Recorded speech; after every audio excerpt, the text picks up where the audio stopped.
আজ আরেকটি Manchester derby. English league কাপে দুই প্রতিবেশীর লড়াইয়ের উত্তাপের সঙ্গে যোগ হয়েছে মরিনহো গার্দিওলার আরেকটি দ্বৈরথ। ওল্ড ট্র্যাফোর্ডে রাত 1টায় শুরু হবে ম্যাচটি, আর রাত 1:15 ওয়েস্ট হ্যামের বিপক্ষে খেলবে চেলসি।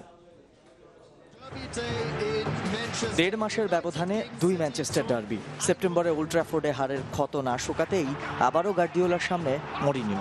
এবার অবশ্য অপেক্ষাকৃত কম গুরুত্বের ইংলিশ লিগ কাপে, যদিও দুই ট্যাকটিশিয়ানের কাছে লড়াইয়ের মাহাত্ম্যটা অন্যরকম।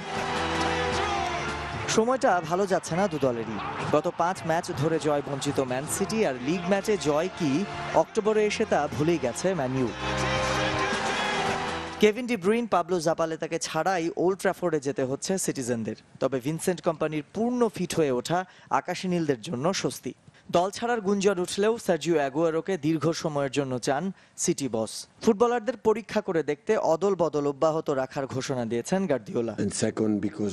ডার্বি সবসময় স্পেশাল, আর 10টা ম্যাচের মতো খেললে চলবে না, হারলেই বিদায়। সুতরাং আমি গুরুত্বের সঙ্গেই নিচ্ছি। অন্যদিকে ম্যান ইউ নামছে চেলসির কাছে 4-0 গোলে হারে লজ্জা নিয়ে। পরিসংখ্যানও স্বস্তির নয়। লিগ কাপে মুখোমুখি 6 দেখার 3টিতে হেরেছে ম্যান ইউ, জিতেছে 2টিতে। ওল্ড ট্র্যাফোর্ডে প্রতিবেশীদের পেয়েও শেষ 6 ম্যাচের 4টিতে হার রেড ডেভিলদের। মরিনিও জানেন সিটির বিপক্ষে আরেক হার নিজের ক্যারিয়ার আবারও ওলটপালট করে দিতে যথেষ্ট।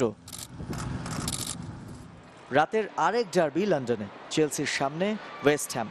লিগে ম্যান ইউকে হারিয়ে যারা বেশ উদ্বুদ্ধ, অধিনায়ক জন টেরিকেও ফিরে পাচ্ছেন ব্লু বস অ্যান্তোনিও কন্তে। সামিউল টিটু, চ্যানেল 24।